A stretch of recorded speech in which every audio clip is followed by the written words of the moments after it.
तो मोस्टली अलग अलग कैटेगरी में है। तो पीसीएस में जो लोअर सबऑर्डिनेट की पोस्ट हैं उसमें ऑडिटर्स वगैरह हैं। तो पीसीएस के लिए पंचायती राज सिस्टम बहुत इंपॉर्टेंट है। तो लेट अस स्टार्ट पंचायती राज सिस्टम। देखिए मैं कवर करना कर रहा हूँ।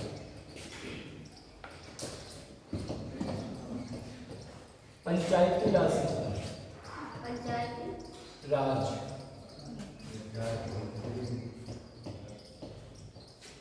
पंचायती राज का इसे इंग्लिश में भी लिखेंगे।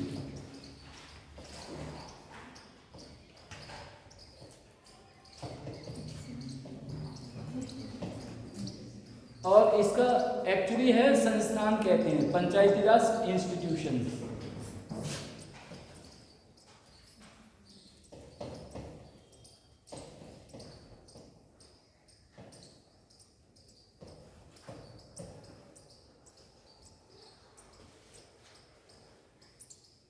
अगर हम पंचायत से शुरू करें, पहला शब्द हमने कहा जब भी किसी हेडिंग से शुरू करो या कोई क्वेश्चन हो तो उसका मीनिंग आपको पता होना चाहिए। पंचायत का मतलब एक्चुअली ये कंसेप्ट भारत की आज़ादी की बात का नहीं है। हमारे भारत में पहले से ही पंचायत के बारे में बताया गया है। पंचायत का मतलब ये है कि जो रूरल एरिया होता था या आपकी लोकल बॉडी जो कहते हैं, लोकल बॉडी कहते हैं यहाँ पे, लोकल बॉडी जो इलेक्शन होते हैं ना किसी पंचायत के, तो उसे लोकल बॉडी इलेक्शन कहते हैं। तो वहीं से शुरू हुआ है कि पंच परमेश्वर, एक कहानी भी लिखी थी प्रेमचंद जी ने, सुना होगा, पंच परमेश्वर। तो जो भी गांव के फैसले होते थे, किसी तरह का आपस में झगड़ा होता था गांव में, चाहे वो खेती के लेकर हो या चोरी का कोई मैटर हो या कोई और विवाद हो, चाहे सांप्रदायिक तो नहीं होते थे उस टाइम इतने विवाद, लेकिन किसी की गाय भैंस बकरी किसी खेत में चली गई, उसको लेके विवाद हो गया, फसल नष्ट कर दी, तो इन सबको लेके फैसले कौन करता था? पंच करते थे। और वो पंच होते कौन थे? जो उस गांव के सबसे ज़्यादा बुजुर्ग लोग होते थे, उन्हें पंच कहते थे। और उनका फैसला सर्वमान्य होता था, सब मानते थे, क्योंकि वो भाईचारे वाली उस वक्त व्यवस्था थी। वहीं से ये पंचायत सिस्टम शुरू हुआ है। दूसरा रीज़न ये था इन सब का कि अगर हम लोकल लेवल पे ही अगर सही फैसला जस्टिफिकेशन कर देंगे तो लोग कोर्ट कचहरी नहीं जाएंगे। जैसे अभी अब हम लेटेस्ट अगर इंफॉर्मेशन देखें पेपर की आती है कि लाखों मुकदमे आजकल डिस्ट्रिक्ट कोर्ट में भी, हाई कोर्ट में और सुप्रीम कोर्ट में पड़े हुए पेंडिंग। प्रॉब्लम क्या रही है कि जज नहीं है, जज की स्ट्रेंथ कम है, धीरे धीरे बढ़ रहे हैं जज, लेकिन मुकदमे की बढ़ोतरी जिस रेशियो में नहीं होना चाहिए उस रेशियो में हो रही है। उसका कारण ये था कि हमारे यहाँ की पंच जो थे, कुछ लोगों ने पंचों का फैसला मानना बंद कर दिया। पंचों का फैसला जब मानना बंद कर दिया तब हमारे संविधान निर्माताओं ने उसमें एक आर्टिकल 40 था, क्या था? आर्टिकल 40, उसमें ऐड किया। ये आपको पता है कि जो directive principle of state policy जिसे कहते हैं नीति, राज्य के नीति निर्देशक तत्व, और वो आर्टिकल नंबर 36 से 51 तक है, उसमें ये आर्टिकल आता है। लेकिन कुछ लोगों ने इस पे ऑब्जेक्शन किया कि ये नीति निर्देशक तत्व में ना होके इन्हें फंडामेंटल राइट में होना चाहिए था, जो आर्टिकल नंबर 12 से 35 तक है, कि अगर फंडामेंटल राइट्स में होते तो शायद न्याय बहुत अच्छी तरह से होता। और फंडामेंटल राइट में अगर अन्याय होता है तो आप सुप्रीम कोर्ट या कोर्ट में जा सकते हैं। ठीक है। तो पंचायत का मतलब था पंचायत राज सिस्टम। उसी टाइम जो पहले 5 लोग चुने जाते थे। अब आप कहोगे कि जाति के आधार पर, उसके आधार पर बताएंगे अभी, लेट अस स्टार्ट। ठीक है। तो 1951 में जब हमारा संविधान बन के 26 जनवरी 1950 को लागू हो गया था, उसी टाइम 2 अक्टूबर 1951 को जवाहरलाल नेहरू ने, जो प्रधानमंत्री थे, उन्होंने एक कार्यक्रम चलाया था जिसे कहते हैं सामुदायिक विकास कार्यक्रम, कम्युनिटी डेवलपमेंट प्रोग्राम। लेकिन वो प्रोग्राम धरातल पर दिखाई नहीं दिया। कहां तक कवर कर रहे हैं? उस पे धरातल पे दिखाई नहीं दिया। 1 साल के अंतराल में देखा कि कोई भी इसका हमारे लिए कोई बेनिफिट नहीं हुआ। उसके बाद उन्होंने अगेन 2 अक्टूबर 1952 को एक और इसके प्रचार और प्रसार के लिए कार्यक्रम शुरू किया 2 अक्टूबर को। लेकिन चूंकि जनसंख्या जो थी गांव की ग्रामीण उतनी पढ़ी लिखी नहीं थी, तो प्रचार प्रसार आजकल तो आपने देखा है बहुत से साधन है प्रचार प्रसार के, लेकिन उस टाइम साधन भी नहीं थे प्रचार प्रसार के। तो उन्होंने देखा कि ये फ्लॉप हो गया। उसके बाद 1957 में एक कमेटी गठित की थी उन्होंने, बलवंत राय मेहता कमेटी, ठीक है।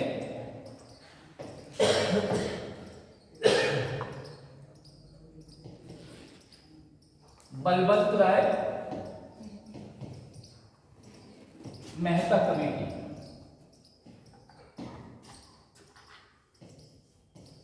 समिति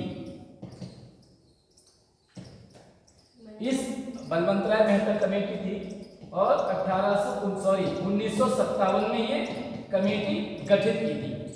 इसने अपनी रिपोर्ट 1 वर्ष के अंदर दे दी थी और उसके बाद उस कमेटी की रिपोर्ट के कमेटी बहुत बनी थी, तारकुंडे कमेटी थी, बांचू कमेटी थी, बहुत सी कमेटी बनी बीच में, लेकिन चूंकि वो असफल हुई थी और इसलिए उनका जो इम्प्लीमेंटेशन था सही तरह से नहीं हो पाया। लेकिन ये जो कमेटी बनी इसने बहुत अच्छी रिपोर्ट दी, लगा कि ये हमारे देश के लिए और जो आर्टिकल 40 है उसके हिसाब से ये कारगर साबित हो सकती है। तो प्रधानमंत्री जो जवाहरलाल नेहरू थे उन्होंने 2 अक्टूबर 1959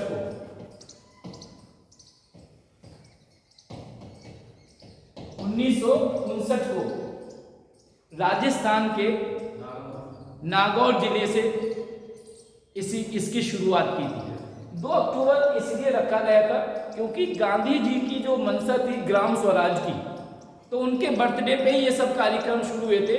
और अगर आप देखें directive principle of state policy के लिए राज्य के नीति निर्देशक तत्वों को, तो उसमें एक तो समाजवादी सिद्धांत है, सोशलिस्ट समाजवादी पार्टी नहीं, समाजवादी जो समाज को साथ को लेकर चलते हैं, चाहे उसकी आर्थिक समस्याएं हो, चाहे राजनीतिक समस्याएं हो, सांस्कृतिक समस्या हो, समाजवादी सिद्धांत कहलाते हैं। और उसमें गांधी के जो सिद्धांत थे, जैसे लघु कुटीर उद्योग को बढ़ावा देना, अभी जैसे आज भी गवर्नमेंट 1 डिस्ट्रिक्ट 1 प्रोडक्ट जो शुरू करती है वो लघु कुटीर उद्योग को ही बढ़ावा देना है। जैसे आपके शाहजहांपुर स्टेशन पे या किसी भी स्टेशन पे जाओ, हमने बताया था आपको कि यहाँ पर सबसे ज़्यादा कालीन का या जरी का काम शुरू होता था। लखनऊ में चिकनकारी, आप जाओगे लखनऊ स्टेशन पर उतरोगे तो वहाँ पे भी एक 1 डिस्ट्रिक्ट 1 प्रोडक्ट के हिसाब से वहाँ पे शॉप अलॉट की हुई है। आप जाओगे मुरादाबाद में जाओगे तो वहाँ के बर्तन मशहूर है, बताया था। अलीगढ़ में जाओगे वहाँ के ताले हैं, रामपुर में जाओगे वहाँ की टोपियाँ मशहूर थी, खुर्जा में जाओगे तो वहाँ के स्टेशन पे देखोगे तो उसके चीनी के बर्तन आते हैं, चीनी के जो बर्तन होते हैं वो उस तरह के मतलब हर जगह प्रोडक्ट है। बनारस में जाओगे तो साड़ी के सब देखोगे, ये सब चीज़ें। भदोई में जाओगे काली। तो ये 1 डिस्ट्रिक्ट 1 प्रोडक्ट का मतलब है, जैसे बरेली है और सहारनपुर है, वहाँ पे एक कहावत सुनिए ना आपने, उल्टे बांस बरेली। उल्टे बांस बरेली का मतलब वहाँ बांस का कारोबार ज़्यादा होता था। बांस का कारोबार होने से जैसे बरेली बांस की पैदावार बहुत थी, तो बेत का जो फर्नीचर था वो बहुत ज़्यादा बनाया जाता बरेली में। बेत का फर्नीचर था, सुरमा था, और कारीगरी के मामले में झुमके वगैरह थे। ये सब कट्टा फैक्ट्री थी, रबर फैक्ट्री, एशियाती मानवी फैक्ट्री थी वहाँ पे।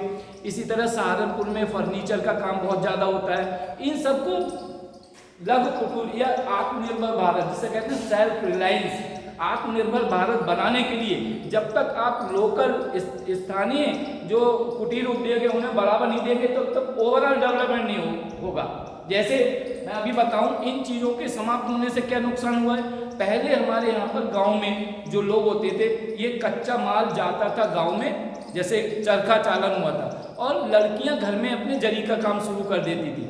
उससे होता क्या था कि आर्थिक रूप से लड़कियां इतनी मजबूत हो जाती थी कि उन्हें अपनी शादियों के लिए गहने भी बनवा लेती थी, कपड़े मनचाहे बनवा देती। किसी त्योहार पे उन्हें अपने माँ बाप के ऊपर ओवर डिपेंडेंट नहीं रहना पड़ता था, वो खुद आत्मनिर्भर थी। जैसे चाहती थी सूट बना लेती थी, हर जगह की कंडीशन यही थी।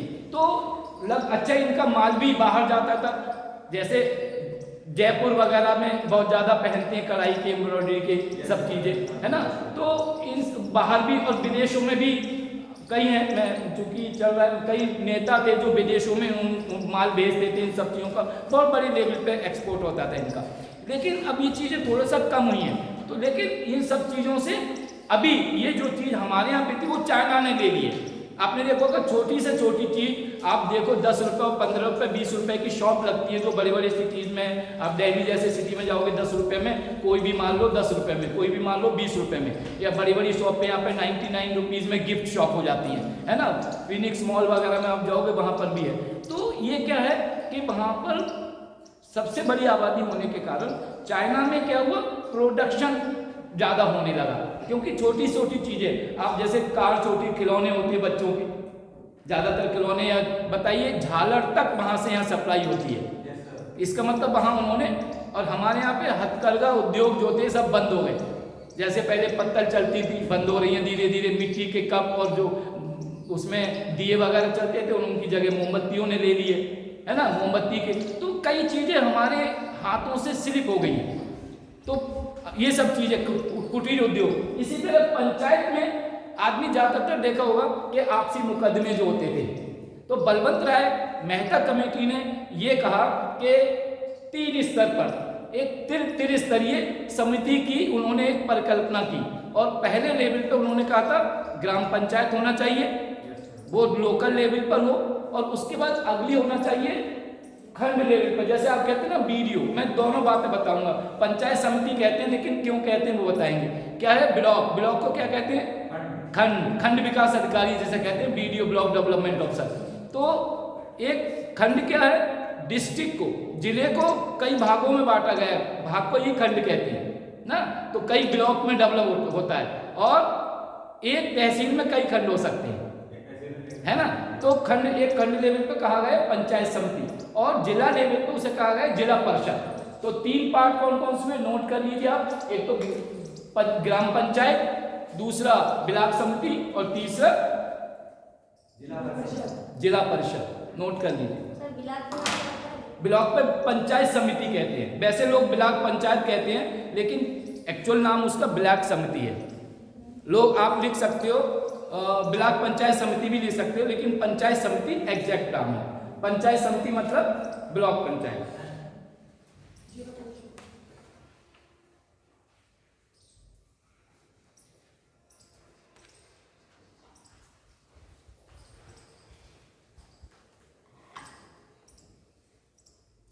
इसके बाद 1-2 कमेटी और नोट कर लीजिए खाली अगर।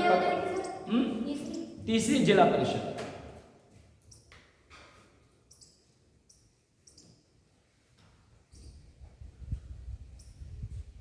एक और कमेटी बनी थी, Ashok Mehta committee.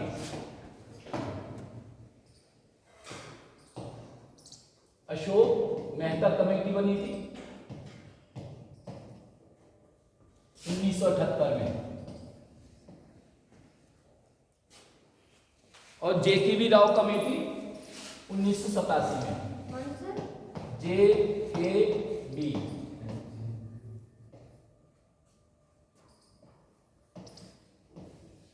Committee 1987।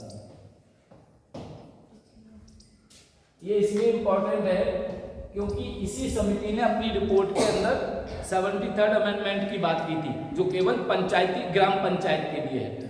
2 amendment हैं, एक 73rd है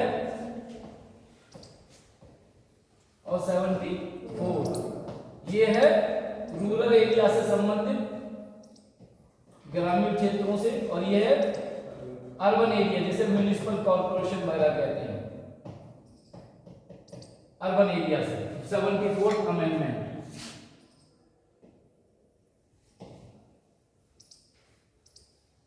ठीक है, ये दोनों, ये दोनों कब हुए हैं, 1992 में। 73rd and 74th amendment. 1992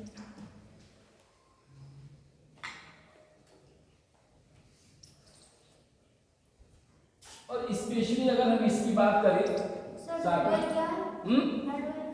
कौन सा थर्ड कहाँ है, दो ही 73rd, ये रूरल एरिया मतलब ग्रामीण क्षेत्रों के लिए, और ये है शहरी क्षेत्रों के लिए। क्या हुआ उसमें देख रहे गूगल पे? तो ये दोनों थे।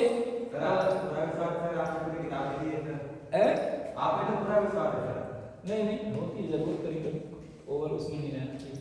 तो अर्बन एरिया के लिए, लेकिन एक चीज इसमें नोट कर लीजिएगा कि जो रूरल एरिया के लिए 1992 में थी, इसका एक्सटेंशन 1996 में किया गया था। वो किया गया था अनुसूचित जाति और अनुसूचित जनजाति के एरिया को, जिसे कबीलाई एरिया बोलते हैं। जैसे बहुत से ईस्टर्न सेक्टर में थे, इवन महाराष्ट्र में भी है, हमने बताया था, मध्य प्रदेश में भी है, गुजरात में भी है, यूपी में भी है, बिहार में भी है, कई जगह हैं।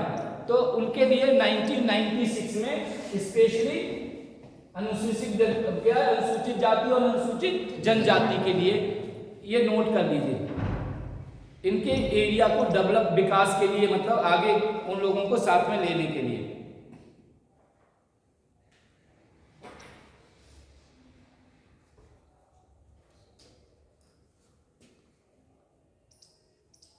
इसमें हमने एक चीज बताई थी, मिस की, कि जो directive principle of state policy है वो संविधान के कौन से भाग में? चौथे भाग में, पार्ट 4 में है, और फंडामेंटल राइट्स किसमें? पार्ट 3 में। ध्यान रखिए,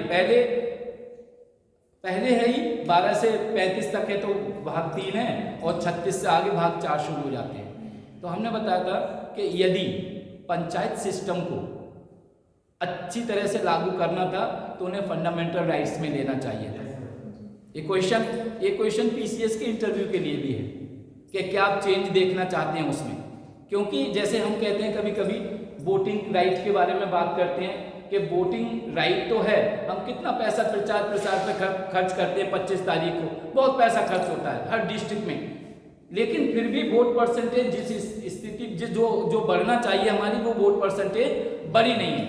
अगर हम इसी के लिए फंडामेंटल ड्यूटी में कर दें, 12th ड्यूटी अगर हम बना दें फंडामेंटल राइट्स में, फंडामेंटल ड्यूटीज में, कि प्रत्येक आदमी को वोट डालना कंपलसरी है, लेकिन उसमें हमने नहीं किया है, यही कारण है। और अगर हम फंडामेंटल राइट दे सकते तो फंडामेंटल ड्यूटी क्यों नहीं दे सकते?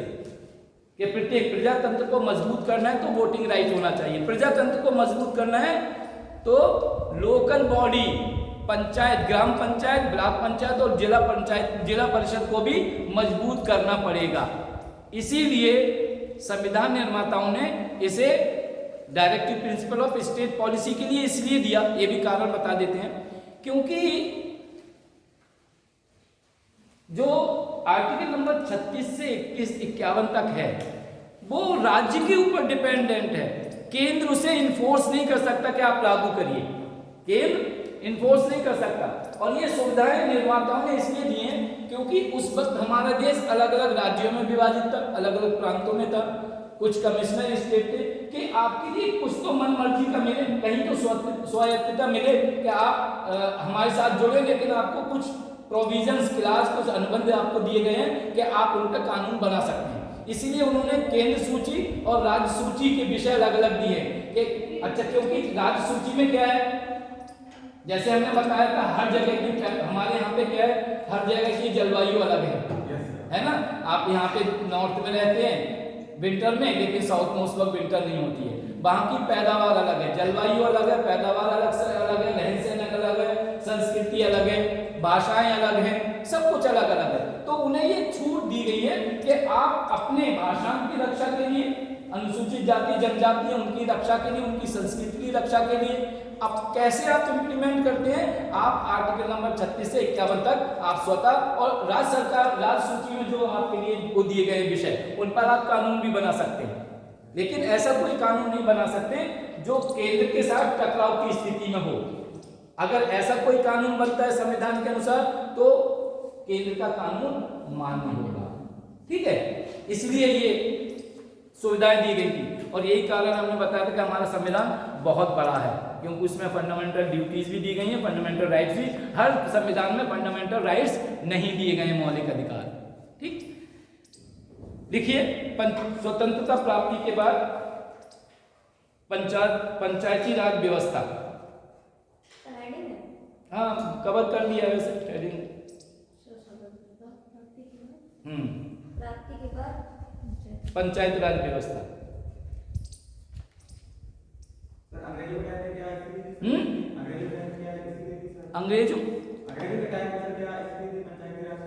अंग्रेजों के टाइम में नहीं, सवाल ही नहीं उठता पंचायत राज। ये तो हमें बताया ना, समाजवादी सोशलिस्ट जो शब्द था, क्या था, पहले के जो संविधान निर्माता थे वो लिबरल थे, ज्यादा लिबरल थे, अप्रोच लिबरल थी, मॉडरेट थे।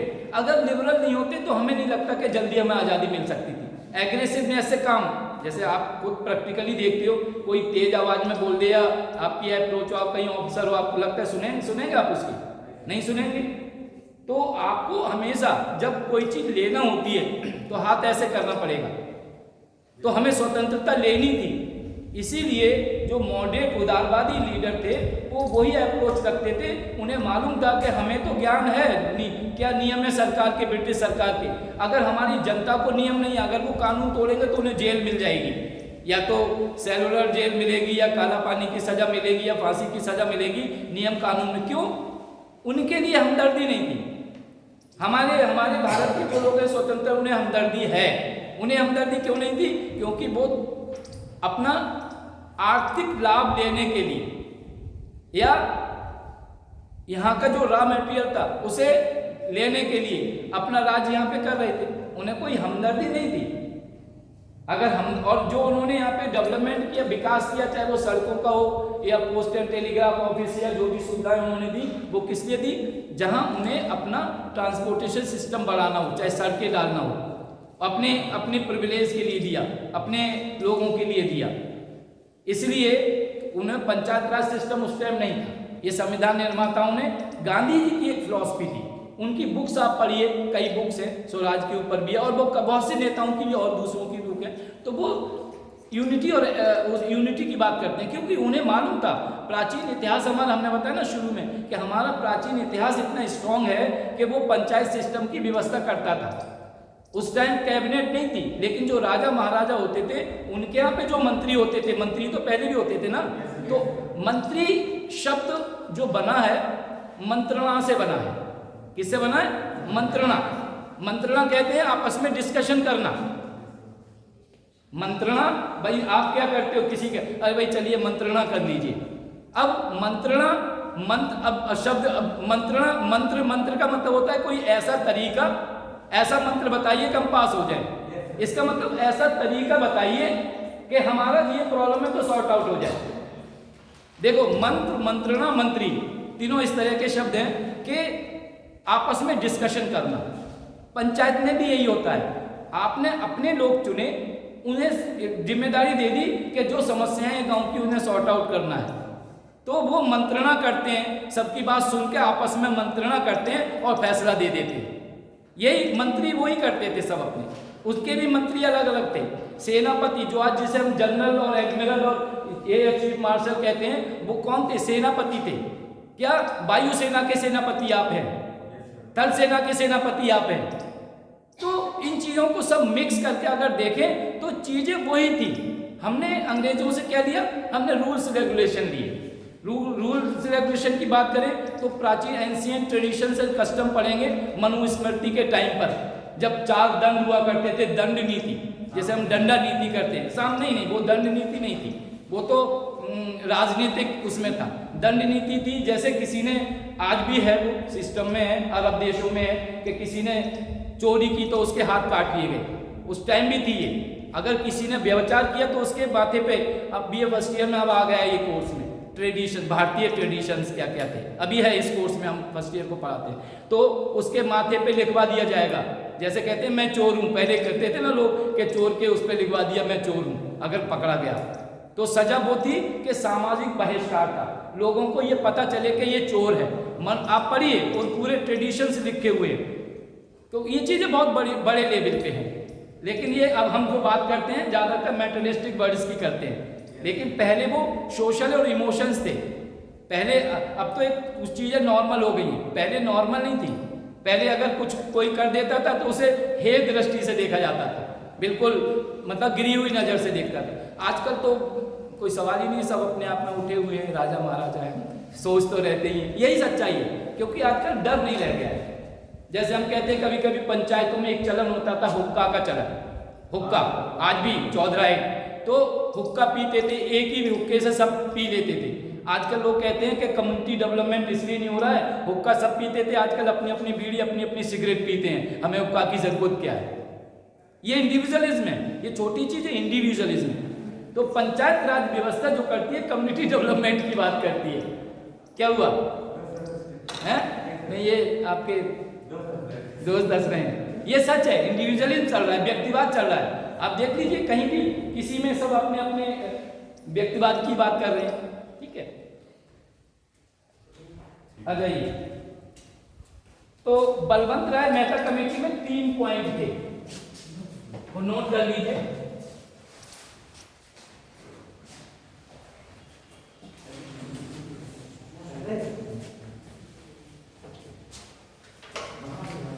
जब हमने बताया था, जब जवाहरलाल नेहरू का सामुदायिक विकास कार्यक्रम कम्युनिटी डेवलपमेंट प्रोग्राम फेल हो गया, जब वो 1953 है, 52 नहीं है जो बताया था, 2 अक्टूबर 1951 को पहले चलाया था कम्युनिटी डेवलपमेंट प्रोग्राम, वो खत्म हो गया था, मतलब उसका ज़्यादा रिजल्ट नहीं मिला। उसके बाद 2 अक्टूबर 1953 को उन्होंने शुरू किया था प्रचार प्रसार, वो भी अनसक्सेसफुल रहा, असफल रहा। असल में असफल रहने का कारण वो स्वयं नहीं थे, असफल रहने का क्या कारण ये था कि उस वक्त हमारे पास मीन्स ऑफ ट्रांसपोर्ट, वहां से कम्युनिकेशन के मीडिया नहीं थे ना उस टाइम। तो पहुंचाने के लिए आपने देखा होगा, एक गांव में अगर कुछ राशन बांटना होता था, ये अभी तक चलता है, तो ढिंडोरा पीट के पूरे गांव में एक आदमी को बता दिया जाता था। और उस वक्त क्या था, उस वक्त तो कोई ऐसे साधन भी नहीं थे। तो जो स्वायत्त इकाई की बात हो रही थी वो इसलिए नहीं पहुंच पाई क्योंकि मीन्स ऑफ कम्युनिकेशन नहीं थे वहां पे। तो उन्होंने प्रचार प्रसार की जो बात की थी 2 अक्टूबर 1953 को, वो भी फेल हुई। जब वो सब फेल हो गई तब कमेटी बलवंत राय मेहता की उन्होंने 1857 में बनाई, जो 2 अक्टूबर 1959 से नागौर जिले से राजस्थान से लागू हुई। तो उसमें 3 पॉइंट रिकमेंडेशन थी। नंबर 1 लिखिए, पंचायती राज सिस्टम। लेट कैसे हो गए? डीएमसी में नहीं गए, डरा रहे बता रहे। नंबर 1, अच्छा, बलवंत राय मेहता ने जो कमेटी गठित की 1957 में गठित की थी, 58 में उसकी रिपोर्ट दी 1 साल के अंदर, और 1959 में प्रोग्राम लागू कर दिया गया था। राजस्थान के बाद ये दूसरा स्टेट था आंध्र प्रदेश। इसमें एक चीज और बता दें कि जो त्रिस्तरीय समिति की बात हुई थी, बनेगी ग्राम पंचायत, पंचायत समिति और जिला परिषद। कुछ राज्यों में आज बीच की कमेटी नहीं गठित की गई है, वहां 2 स्तरीय समिति भी है। ठीक है, ये माइंड में रखिएगा। तो पहला पॉइंट था इसका कि त्रिस्तरीय पंचायत राज संस्थाओं की स्थापना की जाए। त्रिस्तरीय मतलब कमेटी ने 3 स्तरीय की बात की थी। त्रिस्तरीय पंचायती राज संस्थाओं की स्थापना की जाए, जिसके अंतर्गत ग्राम स्तर पर ग्राम पंचायतें, पंचायती राज संस्थाओं की स्थापना की जाए,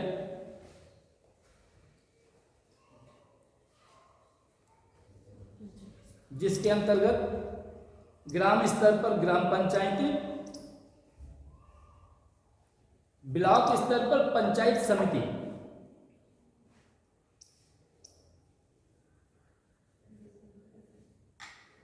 तथा जिला स्तर पर जिला परिषद का गठन हो।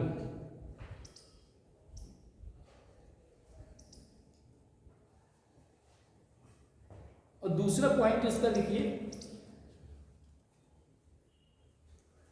सेकंड पॉइंट, प्रजातांत्रिक विकेंद्रीकरण।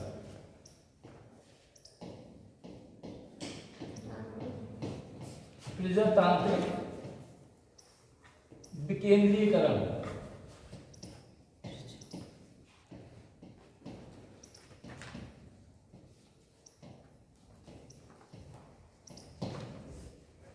देखिए, प्रजातांत्रिक विकेंद्रीकरण की मूल इकाई, प्रजातांत्रिक विकेंद्रीकरण की मूल इकाई प्रखंड या समिति स्तर पर हो।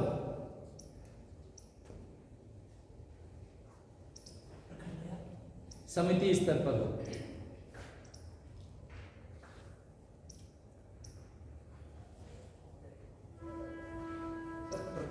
अभी बता देंगे, प्रखंड या समिति स्तर पर हो, मीनिंग बता देंगे।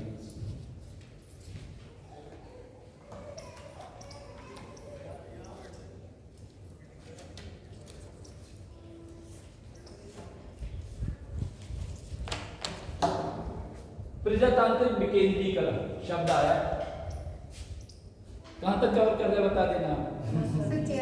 यहां तक प्रजातंत्र तो आप समझते ही हैं, जब सरकार जनता द्वारा चुनी जाती है। विकेंद्रीकरण का मतलब है कि एक ही जगह सारी शक्तियां, चाहे वो राजनीतिक शक्तियां हो या आर्थिक हो, किसी भी तरह की शक्ति एक जगह इकट्ठी ना हो। प्रजातंत्र तभी सफल हो सकता है जब विकेंद्रीकरण हो किसी चीज का। जब सारी शक्तियां एक जगह इकट्ठी हो जाती हैं, उसे डिक्टेटरशिप कहते हैं, तानाशाही कहते हैं। प्रजातंत्र में हर एक इलेक्शन के बाद आपको यह अधिकार है कि आप अपने क्षेत्र से जिस प्रतिनिधि को अच्छा समझते हैं उसे चुन के भेजिए, उसे चुन के, ये आपका अधिकार है। हर 5 साल बाद आपको मौका मिलता है। अब कभी कभी उस क्षेत्र के लोग कहते हैं कि हमारे यहाँ का व्यक्ति अच्छा है, एक्सपीरियंस है, उसे मंत्री बनाया जाएगा। मंत्री बनने का मतलब सत्ता में उस जिले की भागीदारी या उस क्षेत्र की भागीदारी। जब मंत्री का विकास होता है, जब उस क्षेत्र का विकास तभी होगा जब, नहीं तो क्या होगा, एमएलए क्या होगा, अपनी क्षेत्र की समस्याएं रख सकता है। मंत्री के ऊपर डिपेंड है, वो पैसा अलॉट करता है नहीं करता है। और मंत्री स्वयं हो तो उम्मीद रहती है कि वो अपने क्षेत्र का विकास करेगा। क्यों? क्योंकि 5 साल बाद फिर उसे दोबारा आना है, नहीं तो नहीं आ पाएगा। इसलिए यहाँ पे अगर हम इसे लोकल बॉडीज भी कहते हैं, स्वायत्त इकाई भी कहते हैं, सेल्फ गवर्नमेंट भी कहते हैं। हमने जब हैदराबाद में पढ़ा था ये, क्योंकि वहीं से पॉलिटिकल साइंस था ग्रेजुएशन में, तो वहाँ लोकल बॉडीज के नाम से वो था, स्वायत्त इकाई। स्वायत्त इकाई मतलब अपना उसमें लोकल बॉडी इलेक्शन भी आपको पता ही कहते हैं। तो इसका मतलब कहाँ से लाते हैं पैसा, वो हम बताएंगे आपके लिए। तो इसके लिए जो प्रजातंत्र था, उन्होंने कहा ब्लॉक स्तर पर, क्या कहा था, ब्लॉक स्तर पर से ही इनका विकेंद्रीकरण होना चाहिए। और यही कारण था कि जो स्टेट लेवल से जो वो होते हैं, वो अधिकारी चुने जाते हैं, उसमें BDO, ब्लॉक डेवलपमेंट ऑफिसर, कि हम हर एक खंड का विकास कैसे करें, खंड विकास अधिकारी कहते हैं ना उसे, खंड विकास। तो ये पावर दी गई कि आप अपने क्षेत्र में एक खंड विकास अधिकारी के अंडर में मुझे लगता है 50-60 गांव होते हैं, 70 गांव तक होते हैं। तो उनके लिए विकेंद्रीकरण का मतलब है कि आपके पास फुल पावर है, अथॉरिटी BDO के लिए दी गई है। चाहे वो कम्युनिटी डेवलपमेंट का प्रोग्राम करें या स्वास्थ्य केंद्रों का, PSC प्राइमरी हेल्थ सेंटर खोले, स्कूलों की पूरी डिटेल दे, प्राइमरी स्कूल कितने होते हैं या इंटर कॉलेज की कितनी जरूरत है, बालिकाओं के कॉलेज कितने हैं, कस्तूरबा विद्यालय उसी के अंतर्गत आते हैं। मतलब ओवरऑल डेवलपमेंट की बात की थी। और प्रचार प्रसार के लिए डिस्ट्रिक्ट नहीं, ब्लॉक लेवल पे ही उन्हें पावर्स दी गई अपने अपने, क्योंकि ब्लॉक 60-70 गांव का जो समूह होता है, वहां पे भी प्रोडक्शन अलग अलग होते हैं, वहां पे प्रोडक्शन अलग अलग होते हैं। जैसे आपने देखा किसी क्षेत्र में गंगा का किनारा है तो वहां धान ज्यादा पैदा कर दिए, या रेतीली जगह तो वहां मूंगफली ज्यादा पैदा होती है, कहीं प्याज कैश क्रॉप्स होती हैं। तो ये पर्टिकुलर जो एरिया है उसके लिए, जैसे एक जिले में आपने देखा होगा कुछ नदियों के किनारे गांव है, कुछ नदियों के किनारे नहीं है। इसलिए उन्होंने कहा कि विकेंद्रीकरण होना जरूरी है उस क्षेत्र के डेवलपमेंट के लिए। ठीक है, इसी को प्रजातांत्रिक विकेंद्रीकरण कहा गया। अब जो संस्थाएं, इनकी सबसे पहली संस्था है ग्राम सभा। ग्राम सभा क्या होती है बताइए?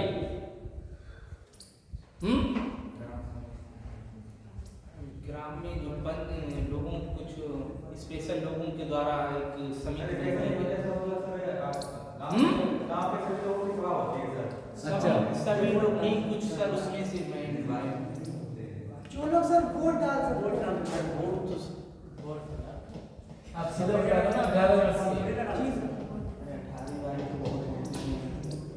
ग्राम सभा इसका पार्ट है, लेकिन इसे हम शुरू में बोलते हैं इसे ग्राम पंचायत।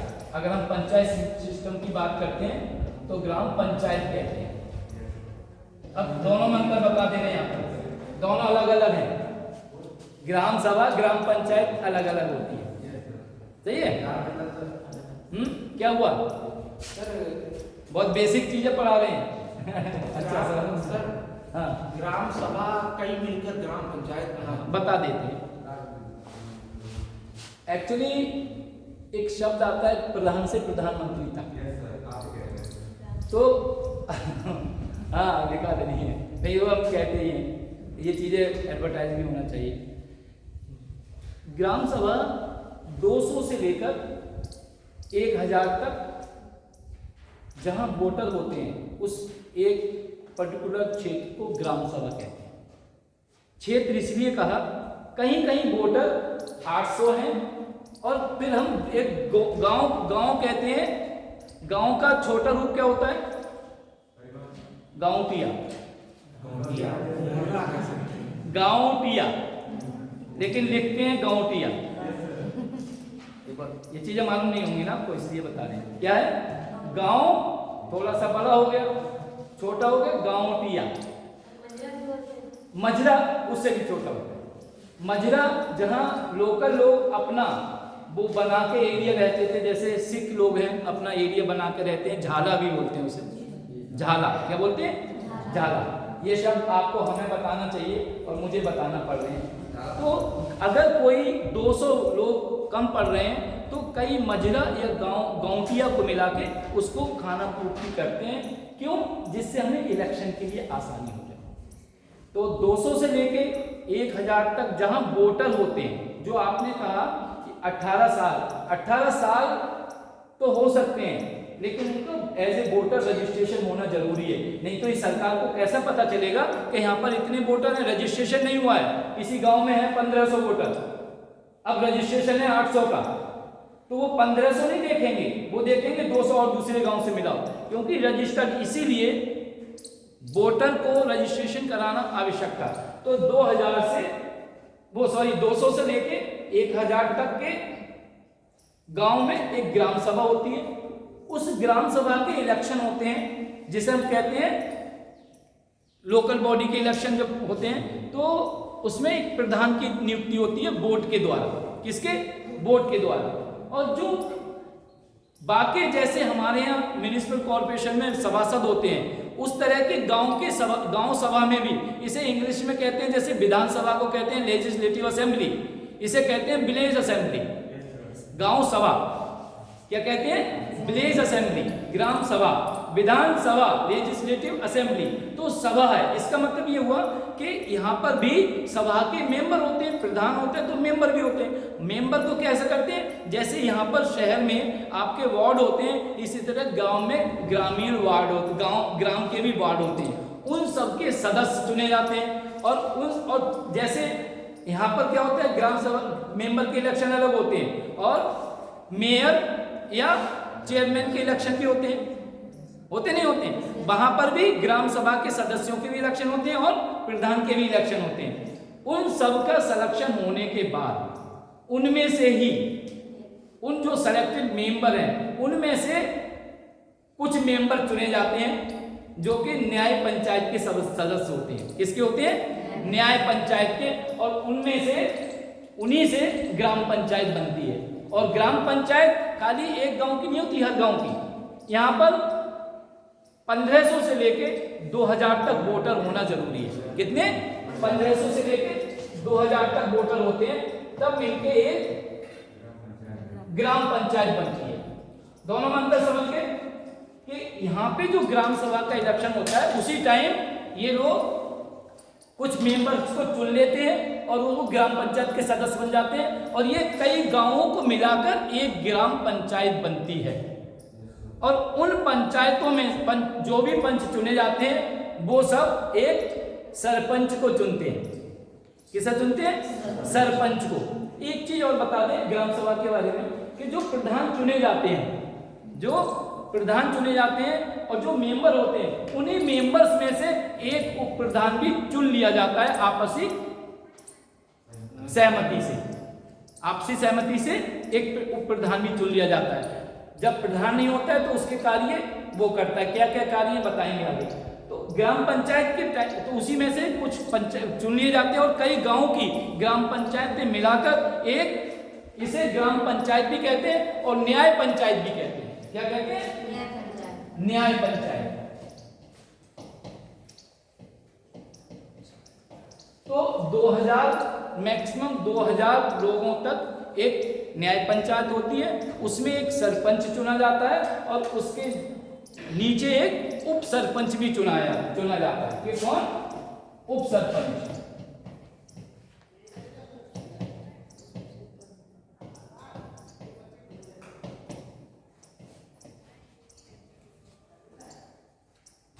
ग्राम सभा का जो प्रधान होता है उसे 2/3 बहुमत से प्रस्ताव के द्वारा हटाया भी जा सकता है। ऐसा भी पड़ता है? हाँ, ऐलान है क्या? ऐसा क्यों? कहीं भी ये मैंने कहा ना आपको, प्रजातंत्र में आप प्रधान से लेकर प्रधानमंत्री तक किसी को हटा सकते हैं, किसी को बना सकते हैं। ये पब्लिक के ऊपर डिपेंड करता है। अगर मेजॉरिटी, क्योंकि मेंबर भी कौन चुनता है? पब्लिक ही चुनती है मेंबर्स के लिए भी। तो ग्राम सभा में अगर सर वो मेंबर जो सिलेक्ट होते हैं वो बगावत करते हैं तो प्रधान को हटाते हैं। कई बार देखें, इसमें एक शर्त है जो ग्राम सभा के मेंबर होते हैं उसके लिए, पागल ना हो, दिवालिया ना हो, और एक मर्ज होती है लेप्रोसी की, जिसे कोड़ कहते हैं, कोड़ी। अब तो बहुत कोड़ी का इसका उन्मूलन हो चुका है कई चीजों का, जैसे पोलियो का हुआ है, टीबी का भी इलाज आजकल चल रहा है। तो कोड़ी इसलिए कहा गया कि इन्फेक्शियस डिजीज मानी गई है, फैलने वाली। तो पागल ना हो, दिवालिया ना हो, कोड़ी ना हो, इन लोगों को आप मेंबर नहीं चुन सकते। ये नोट कर लेना, ठीक है। और दूसरा है सजाए आफ्ता ना हो। जैसे यहाँ पर कहा गया है कि 2 साल से ज्यादा सजाए तो मेंबरशिप छूट जाती है विधानसभा की भी अभी तो ये उसके लिए भी हो, सजाए आफ्ता। ये पॉइंट आप लिख लेना, क्योंकि यही पॉइंट आते हैं। अगर वो होगा कि किसी ग्राम सभा के सदस्य के लिए क्या क्या एलिजिबिलिटी नहीं है, उसमें ये चीजें आएंगी। उसमें चारों पॉइंट दे दिए या एक दे दिया, कौन सा नहीं है। अब मान लो उसमें 2-3 मर्ज लिख दी, आपको पर्टिकुलर मर्ज नहीं पता है, मान लो लिख दिया खांसी जुकाम तो नहीं लिखेंगे, कोई भयंकर बीमारी लिखेंगे। उसमें मान लो कैंसर भी लिख दिया, सॉरी, और ये भी लिख दिया कोड़ी, तो लोग कैंसर पे ज्यादा टिक लगा सकते हैं क्योंकि वो सीरियस मर्ज है ना। जैसे 2 चीजों पे आपका मेडिकल, जब आप कोई मेडिकल बनाते हैं तो 2 चीजें जहां महीनों की मेडिकल लग सकती है, पता है कौन कौन सी? बताइए। एक टाइफाइड, जहां 1 महीने का भी मेडिकल दे सकते हैं। दूसरा पेचिश, डिसेंट्री। ये 2 मर्जें ऐसी हैं कि जिसमें आप नॉर्मली, जैसे कोई ओकेशन है, आप इसमें आप मेडिकल लगा सकते हैं, ज़्यादा का भी, क्योंकि लिमिट नहीं है ना इनकी, ठीक है। तो लेकिन पता चल जाता है आदमी झूठ बोल रहा है सच बोल रहा है। आदमी को पता है ना, 4 बार जाता है तो ही पता चल जाता है क्या पोजीशन है उसकी। सो मतलब ये आपको अप्लाई करने के लिए नहीं है, ये नॉलेज के लिए बता रहे हैं, ठीक है।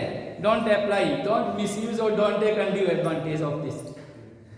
दूसरा है ये 18 वर्ष का हमने बताया था, 18 वर्ष तो हो लेकिन उसका रजिस्ट्रेशन एज ए वोटर होना जरूरी है। नहीं तो कैसे, जो जैसे अभी कुछ डिस्कशन चल रहा था, आपको पता नई संसद कितने सीट्स की बनी है? 800 के समथिंग, 850 जी। क्योंकि अभी हमारे यहाँ पर पूरे देश में डिलिमिटेशन सीमांकन होना है, उसी हिसाब से तैयारी चल रही है कि एमपी की तादाद यहाँ पर भी बढ़ जाएगी, हर जगह बढ़ जाएगी। तो इसी तरह सेंसस के हिसाब से इलेक्शन होते हैं। अभी जैसे एमएलए के लिए 1 लाख कहा गया है और एमपी के लिए 5 लाख होना चाहिए, लेकिन अभी पॉपुलेशन बढ़ने से ये लिमिटेशंस अभी बढ़ी नहीं है। तो उस हिसाब से अगर देखेंगे तो सीट्स भी बढ़ जाएंगी भविष्य को ध्यान में रखते हुए, इसलिए संसद में अधिक सीटों का निर्माण किया गया है सीमांकन की वजह से। इसमें एक और है कि सरकारी कर्मचारी इसके सदस्य नहीं हो सकते ग्राम सभा के भी, कहीं के भी नहीं हो सकते ग्राम सभा के। अगर हैं तो आपको रिजाइन करना पड़ेगा। लाभ के पद पे है तो वो नहीं। हाँ, सरकारी कर्मचारी लाभ के पद पे, सरकारी इसलिए कहा है तो आप क्या समझते हो, आंगनवाड़ी, शिक्षा मित्र या फिर दूसरे जो प्राइवेट में नौकरी कर रहे हैं वो बन सकते हैं? नहीं। तो सरकारी शब्द क्यों इस्तेमाल किया है? किसी भी लाभ के पद पर, ठीक है, किसी भी लाभ के पद पर। अच्छा, टेम्पोररी में तो ये है ना, कभी भी वो दे देंगे, आज छोड़ दिया तो आज है, लेकिन सरकारी में एकदम छोड़ नहीं सकते, उसका प्रोसीजर है। कई जगह आपको पूरी ट्रेनिंग का खर्चा देना पड़ेगा। अगर आपने ट्रेनिंग ली है और सरकारी नौकरी छोड़ रहे हैं तो आपको पूरा खर्चा देना पड़ेगा। डिफेंस में तो है ही ये रूल पायलट के लिए, नहीं तो पायलट अगर छोड़ दे ट्रेनिंग लेके, पता चला वो तो हमको सिविल में उड़ाएंगे, हवाई जहाज तो चलाना जानते ही हैं। तो इसलिए कहा जितना खर्चा हुआ है, वो जितना तेल फूका है, जितना सैलरी है, सब वापस करना पड़ेगा। हाँ, ये सब है कोड ऑफ कंडक्ट में। अब आईएएस के लिए है, आईएएस के लिए आप हैं तो नहीं बता रहे हैं, नहीं वापस। बहुत अच्छा क्वेश्चन है, तो दिवालिया घोषित कर दिया जाएगा। आपको पता है ना, तो फिर क्या हुआ उसके बाद जो फैसिलिटीज हैं इलेक्शन लड़ने की, और बताऊं गहन वाली, वोटिंग टू राइट भी छीन सकती है सरकार। वोट राइट टू वोट जो दिया हुआ है, फंडामेंटल राइट भी छीन सकती है, कुछ भी कर सकती है। नहीं दिया तो ऐसा हो रहा है ना बहुत से लोगों को। आप चलवा रहे ये वीडियो, इसलिए मैं नहीं बताऊंगा, नहीं रहने दो, हम लोगों की इच्छा है। तो बहुत से ऐसे हैं अभी हमारे यहाँ दिवालिया बन के बैठे हैं, पूरा लोन लेते हैं गवर्नमेंट से और बोले हम बाद में दिवालिया घोषित कर देंगे। बोले हम ही तो दिवालिया हैं, हमारे बच्चे थोड़ी दिवालिया हैं, हमारी मिसेज दिवालिया है। लेकिन क्या उनसे पूछा है कभी कि आपने किन किन लोगों की, किन किन माओं के आंसुओं, किन किन बहनों के आंसुओं का तुमने लिया है, किस किस डॉक्टर, मतलब ये चीजें हैं जो इमोशनल बनाती हैं। कभी कभी जो भ्रष्टाचार में लिप्त हैं, क्या उन्हें मालूम है कि उन्होंने कितने लोगों के दिलों को या उनके हृदय को कष्ट पहुंचाया, तब आपने पैसा लिया है। इसीलिए कभी ना कभी वो कहते हैं ना, पाप का घड़ा भरता है। न्याय हर जगह है, यही सिस्टम था न्याय पंचायत का, ग्राम पंचायत का, जिले लेवल पे पंचायत समिति। इसीलिए आपको पता है, हमने एक दिन बताया था what is the difference between DM and collector. तो यही अंतर था कि जब ग्राम पंचायत और पंचायत समिति और जिला परिषद के फैसले जब डीएम करता है तो डिस्ट्रिक्ट मजिस्ट्रेट कहलाता है, क्योंकि न्याय करता है वो पंचायत के जितने फैसले हैं। अदरवाइज वैसे तो कोर्ट के फैसले होते ही हैं, that is the difference between. और कलेक्टर इसलिए कहते हैं क्योंकि वो रेवेन्यू कलेक्ट करता है, हाउस टैक्स है, बिजली का टैक्स है, सड़क का टैक्स है, या आरटीओ वगैरह से जो टैक्स कलेक्ट हुआ या और जो टैक्स लगे हुए हैं, ये इनका रेवेन्यू है, सरकार देती है, प्लस लोकल बॉडी के जो रेवेन्यू कलेक्ट होते हैं, इसके लिए पीडब्ल्यूडी वगैरह, रोड टैक्स, चाहे 2 व्हीलर का है, 4 व्हीलर का, ये टैक्स, ये आर्थिक उनके फंड मिलता है, आर्थिक रूप से जो स्ट्रॉन्ग बनती है। जितना जो ग्राम सभा, जो पंचायत समिति या जो जिला परिषद जितना रेवेन्यू कलेक्ट करती है, उतनी ही मजबूत बनती है, उतनी मजबूत बनती है आर्थिक रूप से, उसी का डेवलपमेंट होता है। इसलिए गवर्नमेंट ने 1-2 प्राइज भी शुरू किए हैं अच्छी लोकल जो बॉडी इलेक्शंस होते हैं उनमें। अच्छा, दूसरा इसका है कि ग्राम सभा का हर प्रत्येक वर्ष 2 बार मीटिंग होती है 6-6 महीने में, एक रबी फसल के बाद, दूसरी खरीफ फसल के बाद। रबी खरीफ कौन कौन सी फसलें होती हैं? रबी फसल और खरीफ फसल,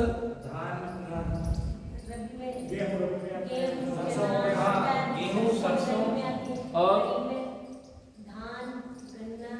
धान तो आजकल 3 फसलें काटने तो कॉमन में चलता रहता है। और गांव है 3 फसलें 3 बार होती ना फसल। खरीफ में होती है ज्वार, बाजरा वगैरह, ठीक है, जो क्यों आप देख लो ना, अप्रैल में गेहूं कट जाएगा, फिर बरसात शुरू हो जाती है, बाद में क्या बोया जाता है? ज्वार बाजरा ही बोया जाता है ज्यादातर। तो ज्वार बाजरा, फिर गेहूं बोते, तो ये खरीफ तो 6 महीने इसलिए रखा गया है क्योंकि रूरल एरिया हमारा उस वक्त करीब 78% था, उससे पहले 82% था और अभी 68% करीब है। तो रूरल एरिया को ध्यान में रखते हुए इतनी 2 बार मीटिंग होना चाहिए। एक और है, विशेष परिस्थितियों में अगर 2/3 सदस्य ग्राम सभा के किसी मीटिंग की मांग करते हैं तो वो भी होना चाहिए, लेकिन ये मीटिंग मांग के विदिन 30 डेज होना चाहिए, मांग के 30 दिन के अंदर होना चाहिए। ये पॉइंट होते हैं नोट करने के। इन विशेष परिस्थितियों में ग्राम सभा की मीटिंग यदि ग्राम सभा सदस्य या 2/3 ग्राम सभा सदस्य मांग करते हैं तो 30 दिनों के अंदर ये में यदि ग्राम सभा के सदस्य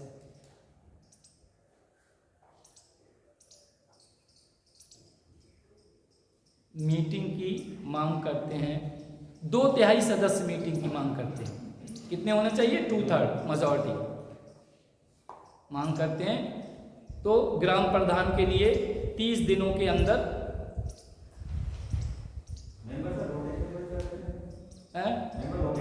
वार्ड के ऊपर डिपेंड करता है। जैसे यहाँ पर पहले 44 थे, 60 हो गए, वार्ड के ऊपर डिपेंड करता है ना। मान लो किस कहीं पे 500 की ग्राम वो है, जैसे 1000 तक कहा है, कहीं 900 भी हो सकते हैं, कहीं 300 भी हो सकते हैं, कहीं 800 भी हो सकते हैं, तो मेंबर उस हिसाब से होंगे। जैसे आप यहाँ पे देख लो ना, एक और एग्जांपल, बरेली में 9 MLA हैं, यहाँ पर 6 MLA, कहीं बदायूं में 4 MLA, कहीं कितने ही हैं, तो ये डिपेंड करता है वहाँ की पॉपुलेशन के हिसाब से। अच्छा सवाल था, हाँ हो गया। इसमें एक और पॉइंट है, 30 दिन के अंदर तो होना चाहिए, लेकिन प्रत्येक ग्राम सभा के सदस्य को 15 दिन पहले ये सूचना देनी चाहिए कि ये मीटिंग है। 15 दिन पहले, ये भी पॉइंट नोट करिए, ये है बात। प्रत्येक ग्राम सभा के सदस्य को 15 दिन पहले मीटिंग की या बैठक लिख लो,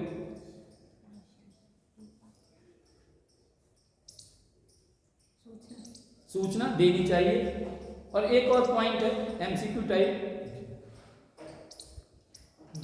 जो ग्राम सभा है या गांव की बैठक होती है, मीटिंग होती है, उसमें गणपूर्ति मतलब टोटल कोरम जिसे बोलते हैं इंग्लिश में, कोरम 20% से कम ना हो, कम से कम 20% सदस्य होना चाहिए।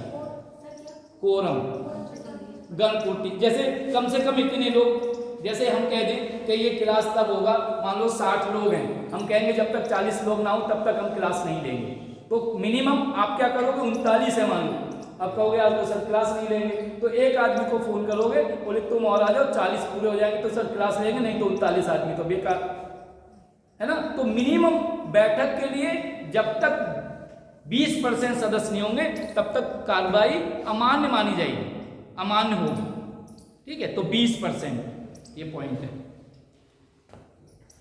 अब इनके कर्तव्य और अधिकार, ड्यूटीज एंड रेस्पॉन्सिबिलिटीज।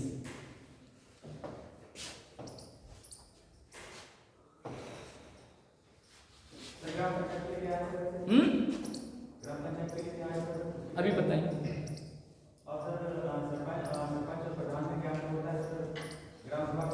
हमने बताया था कि ग्राम सभा खाली एक गांव की होती है, जहां पर 200 से लेके 1000 तक वोटर होते हैं, वहां का वो प्रधान होता है। और उसमें जैसे यहाँ पर हम कहते हैं गांव में प्रधान हो गया, प्रदेश में मुख्यमंत्री हो गया और देश में प्रधानमंत्री हो गया। जिस तरह MLA इलेक्शन होता है, पूरे मुख्यमंत्री उन्हें हैंडल करता है, इसी तरह प्रधान के इलेक्शन और ग्राम सभा मेंबर के इलेक्शन, तो ग्राम सभा वहाँ की पॉपुलेशन के ऊपर डिपेंड करता है। जैसे प्रदेश में MLA उसकी पॉपुलेशन के ऊपर डिपेंड करता है, MP उस प्रदेश की पॉपुलेशन के ऊपर डिपेंड करता है। इसी तरह ग्राम सभा सदस्य भी उस गांव की कि ग्राम सभा कितनी बड़ी है उसके ऊपर डिपेंड करता है ग्राम सभा।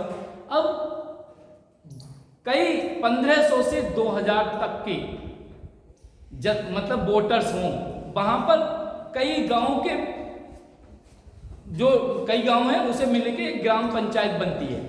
ग्राम पंचायत। तो जो मेंबर के चुनाव होते हैं उनमें से कौन कौन से अच्छा पढ़ा लिखा हो, दिवालिया ना हो, हमने कहा पागल ना हो, कोड़ी ना हो, सरकारी कर्मचारी ना हो, इनको मिलाकर एक ग्राम न्याय पंचायत बनती है। क्या बनती है? न्याय पंचायत। उसे लोग ग्राम पंचायत भी बोलते हैं। उनमें से एक सरपंच चुना जाता है। सरपंच का चुनाव अलग से नहीं होता है ग्राम प्रधान की तरह, और एक उप सरपंच चुना जाता है जो कि उस पूरे क्षेत्र का, जो गांव उसके अंतर्गत आते हैं, उनका निर्णय करता है, जो लोकल समस्याएं हैं उनकी। अच्छा, उसमें क्या दिया हुआ है? जैसे 100 रुपए तक का दंड दे सकते हैं। 2 तरह के मुकदमे होते हैं, एक फौजदारी, एक दीवानी। दीवानी में उन्होंने कहा है कि 50 रुपए तक का मुकदमा कर सकते हैं, और फौजदारी में 100 रुपए तक का फाइन डाल सकते हैं। फिर वही बात आ जाती है, लोग 100 रुपए दे के कुछ भी क्राइम करें, इसका मतलब 100 रुपए में क्या है? तो इसलिए कुछ पॉइंट डिस्कशन नहीं हो पाते ना, इसलिए है। हाँ, तो आप समझ गए डिफरेंस, समझ गए दोनों में, सरपंच और प्रधान में। दोनों जगह उप भी होते हैं, उप सरपंच भी होता है, उप प्रधान भी। लिखिए कर्तव्य और अधिकार क्या क्या है।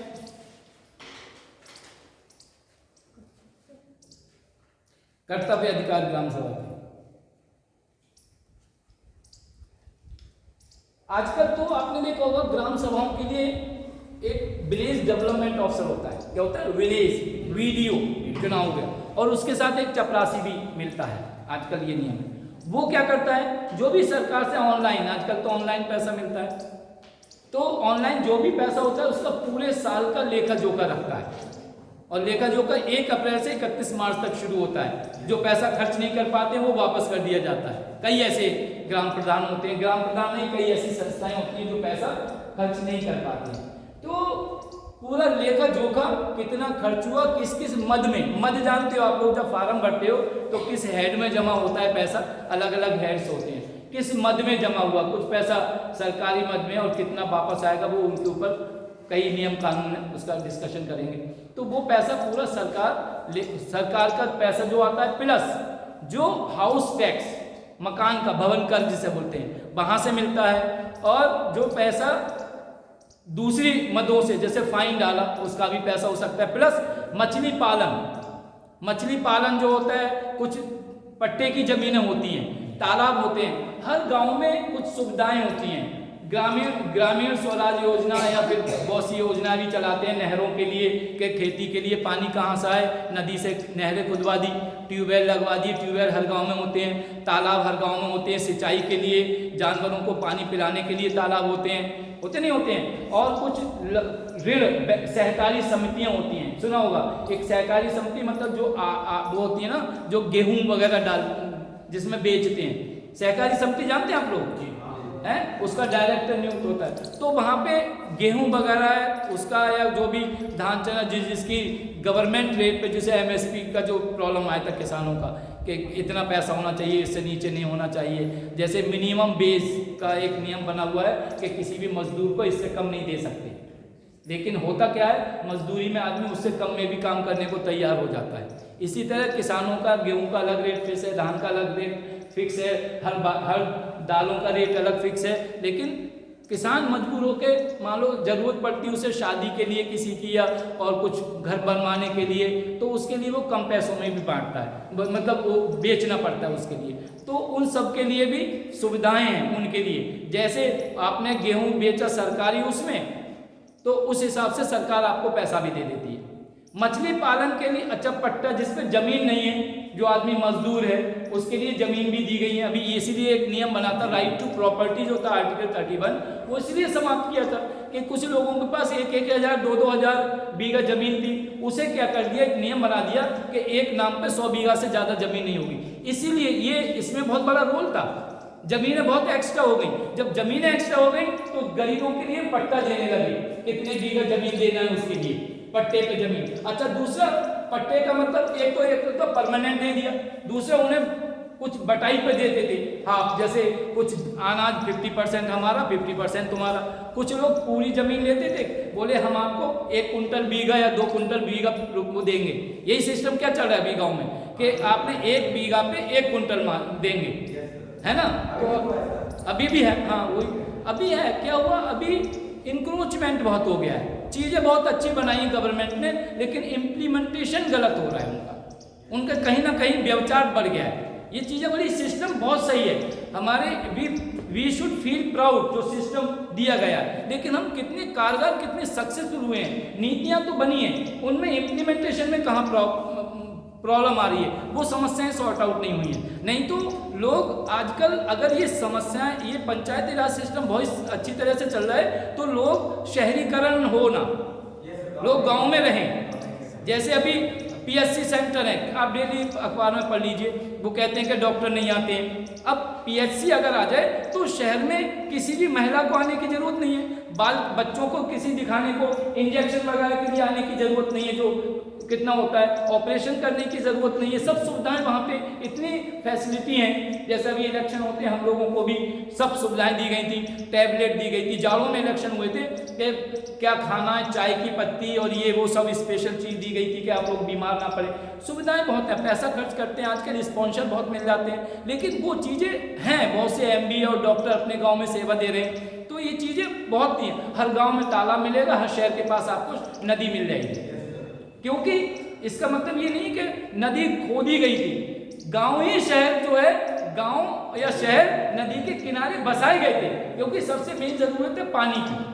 तो इन सब सुविधाओं को ध्यान में रखते हुए तो कर्तव्य और जो उसमें आया था वो ये था कि इनका एक तो गवर्नमेंट हेल्प करती है पंचायती राज सिस्टम को, जो पैसा मिलता है। दूसरा जो हमने टैक्सेस बताए थे, उन टैक्सेस की थ्रू पैसा मिलता है और उनका भी यूटिलाइज होता है सड़क के लिए, खरंजा के लिए, भवन निर्माण के लिए, स्कूल बनवाने के लिए। एक कम्युनिटी सेंटर होता है, सामुदायिक केंद्र होता है, जहाँ पे पहले टीवी लग जाता था और शाम को लोग वहीं पे टीवी देखते थे। उनके लिए पार्क होता है, बच्चों के लिए पार्क होता है, खेल के मैदान होते हैं। कई दल बने, जैसे युवक मंगल दल बनाते हैं बहुत पहले, वो ग्रामीण क्षेत्रों में अखाड़े वगैरह के लिए, वॉलीबॉल फुटबॉल की टीम बनाने के लिए, क्रिकेट के लिए, इन सब के लिए बढ़ावा देने के लिए बहुत सी योजनाएं सरकार की थी और हैं भी, लेकिन लोगों को जागरूकता नहीं है लोगों को। नहीं तो लोग शहर में आज भी शहरीकरण होने से क्या है ना, खान पान उनका पुराना है यहाँ पर, इसलिए बीमारियां बढ़ रही हैं और वो जो शुद्ध हवा मिलना चाहिए वो मिल नहीं रहा है प्रदूषण के कारण।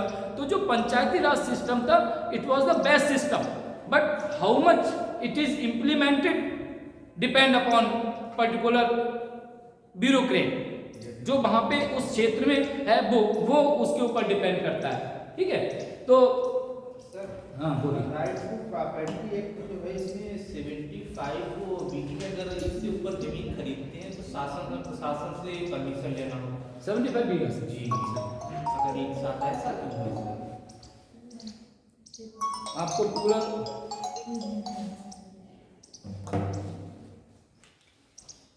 आपके लिए एक लिमिटेशंस दी गई है। जब ये एक्ट आया था राइट टू प्रॉपर्टी वाला, तो उस टाइम लोगों के पास जमींदार एक शब्द था। एक्चुअली ये राइट टू प्रॉपर्टी नहीं था, जमींदारी प्रथा को समाप्त करना था।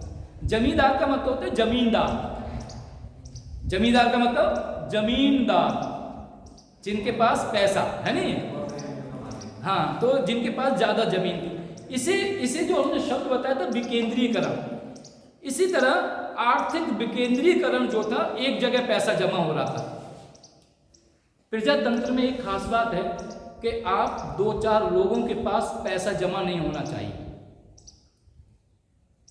अब है जरूरत इसी बंद करने की, लेकिन रहने दो, क्या होगा, चलने दो।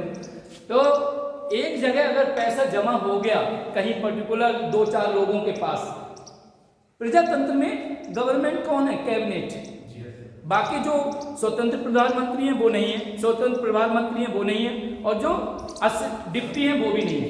कैबिनेट हमने बताया था, जो भी कैबिनेट होती है उसके ऊपर एक किचन कैबिनेट होती है, वो ऑफिशियली नहीं लेकिन प्रधानमंत्री के इर्द-गिर्द। तो कैबिनेट सरकार होती है, हमने बताया था कि एक भी सरकार का मेंबर, मतलब सरकार का मेंबर मतलब मंत्री, मेन कैबिनेट वाला, एक भी भ्रष्टाचार के आरोप में पकड़ा जाता है या फंसता है तो या तो उसे रिजाइन देना पड़ेगा या कैबिनेट, या फिर उसे सरकार खुद निकाल देगी, नहीं तो पूरे देश में इलेक्शन दोबारा होगा।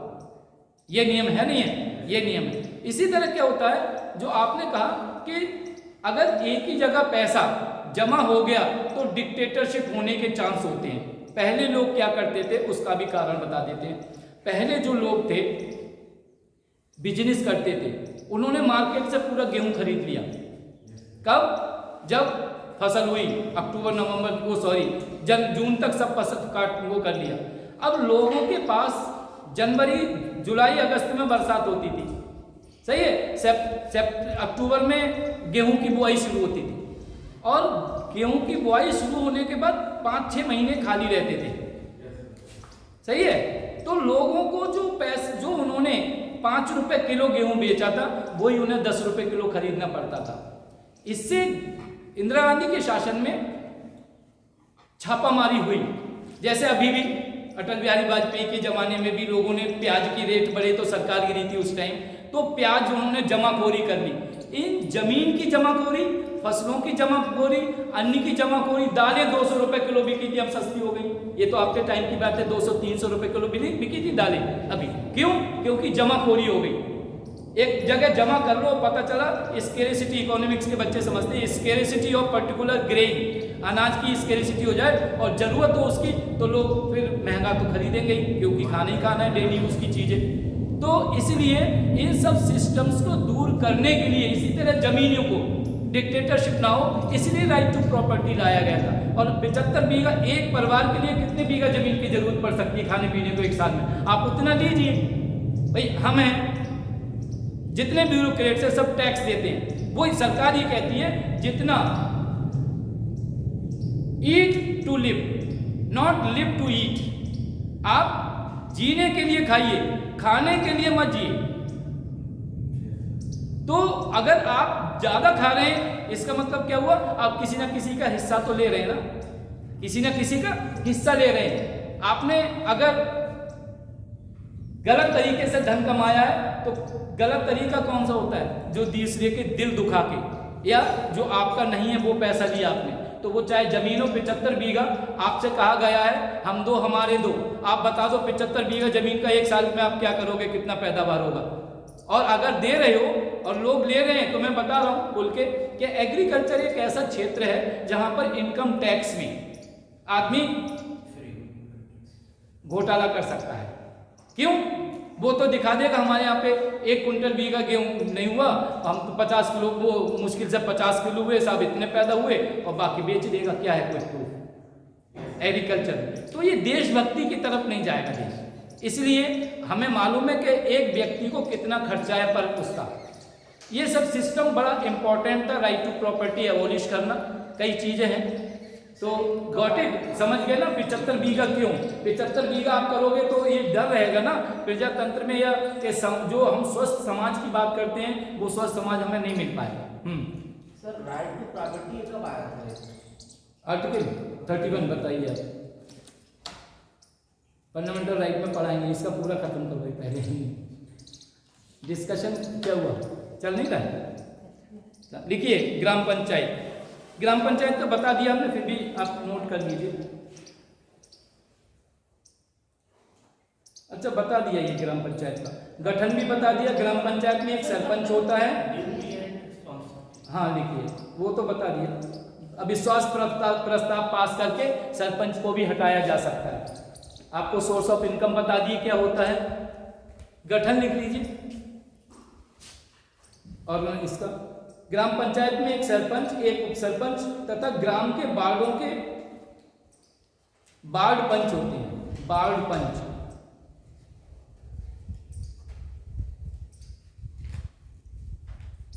ग्राम पंचायत में एक सरपंच, एक उप सरपंच तथा ग्राम या गांव के वार्डों के वार्ड पंच कहते हैं। सरपंच एक उप सरपंच।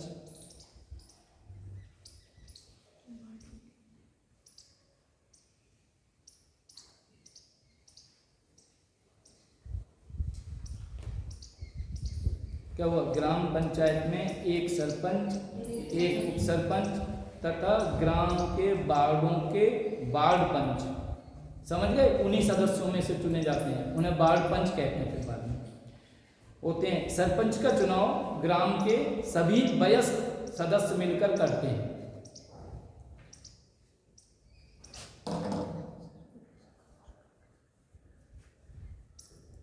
उप सरपंच का चुनाव वार्ड के पंचों द्वारा किया जाता है, जो उन्हीं में से होता है।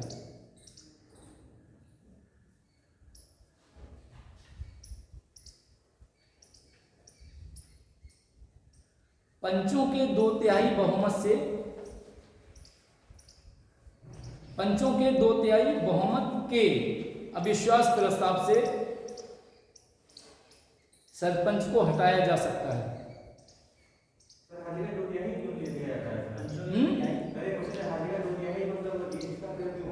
क्या चीज बता देंगे, अभी बता दें। ये 2 सेंटेंस पूरे कर लो।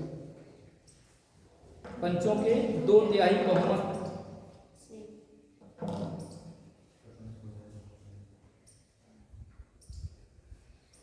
बहुमत के अविश्वास प्रस्ताव से सरपंच को हटाया जा सकता है, ठीक है। जबकि उप सरपंच को साधारण बहुमत के अविश्वास प्रस्ताव से हटाया जा सकता है।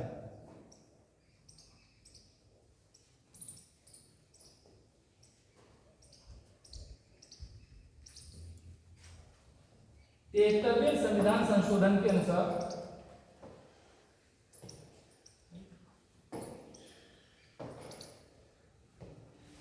क्या हो गया, क्या दवा दी?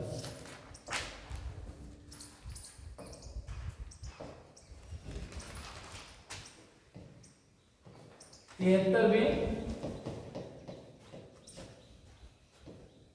संविधान संशोधन के अनुसार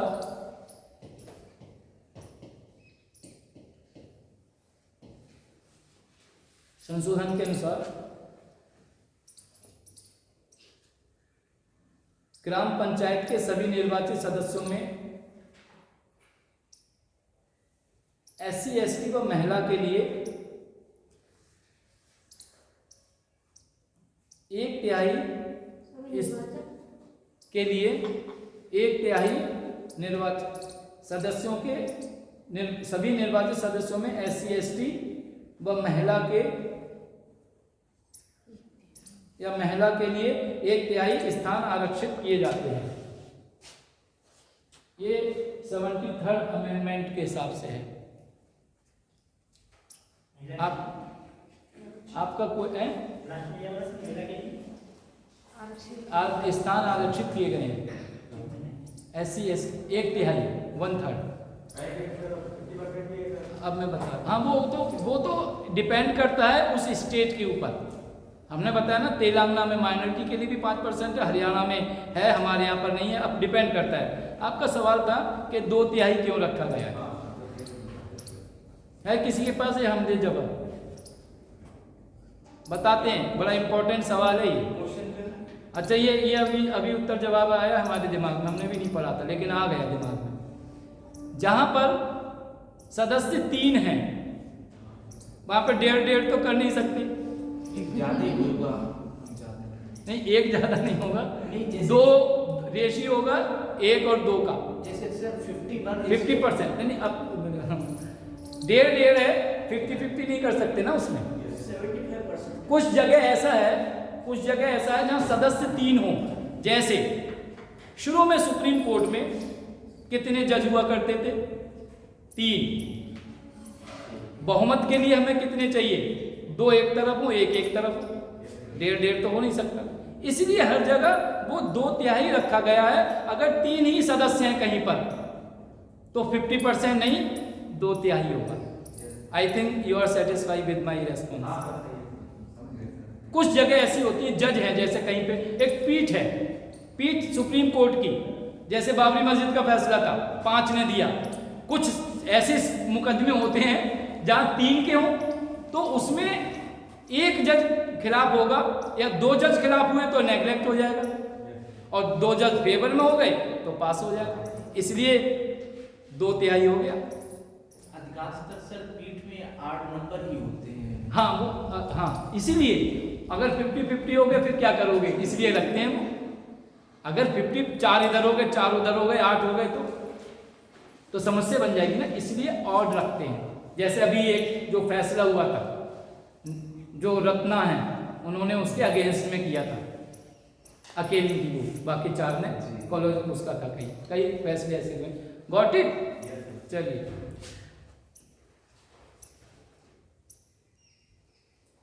तिहत्तरवें संविधान संशोधन के अनुसार पंचायती राज का, ये तो पता ही है, चाहो तो लिख लो, 5 साल का कार्यकाल रहता है।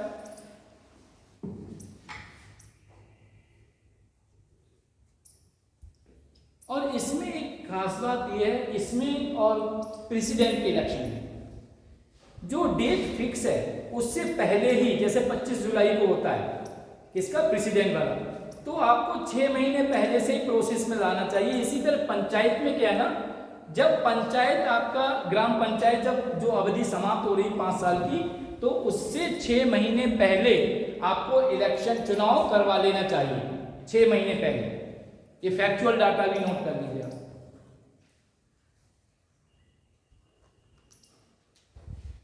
और इसके हमने बताया अभी तक, नोट कर लीजिए दोबारा, कि पंचायत को सुचारू रूप से चलाने के लिए एक चपरासी और एक क्लर्क भी नियुक्त होता है इसके लिए, जो,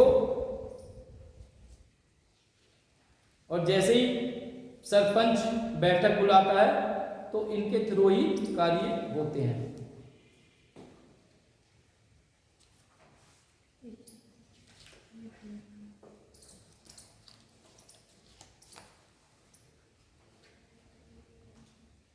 हमने ग्राम सभा की बताया। अब ग्राम पंचायत के लिए मिनिमम कोरम क्या है, वो न्याय पंचायत के लिए मिनिमम कोरम, जैसे गणपूर्ति कहते हैं, वो है 1/8।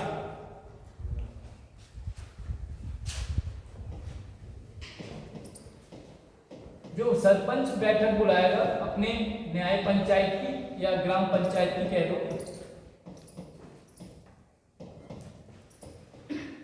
उसके लिए कोरम है 1/8। इतने सदस्य अगर उपस्थित नहीं है तो मीटिंग बैठक कैंसिल हो जाएगी।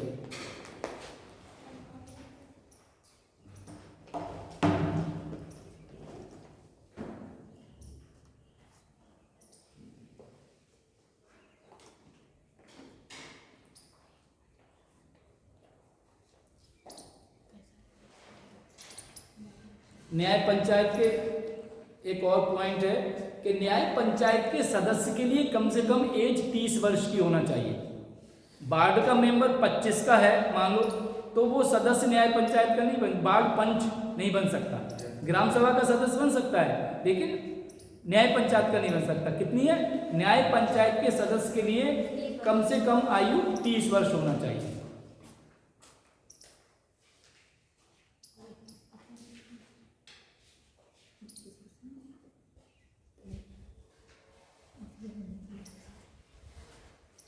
दूसरा इसमें पॉइंट है कि जब न्याय पंचायत न्याय करती है तो, और जब गठन इसका होता है तो शासन द्वारा एक अधिकारी नियुक्त होता है। राज्य का जो शासन होता है उसके द्वारा एक अधिकारी नियुक्त करता है। जो नियुक्त अधिकारी होते हैं, जो वार्ड पंच होते हैं, उनका पूरा बायोडाटा अपने पास रखता है और उस बायोडाटा में उनकी शैक्षिक योग्यता, उनका पिछला रिकॉर्ड, समझ रहे हैं? रिकॉर्ड का मतलब एक रजिस्टर होता है ना थाने में, हर थाने में हिस्ट्री शीट का, हिस्ट्री शीटर जिसे बोलते हैं, कि इतिहास लिखा गया इसका जघन्य अपराध वालों में। तो एक होता है, हाँ सब 7 और 8 नंबर के रजिस्टर होते हैं, है ना? 8, हाँ। अब तो ऑनलाइन कर दिए नहीं, अब वो अच्छा है सिस्टम, तो ऑनलाइन करने का फायदा क्या है? इलेक्शन में तो फिर भी इतने % निकल रहे हैं।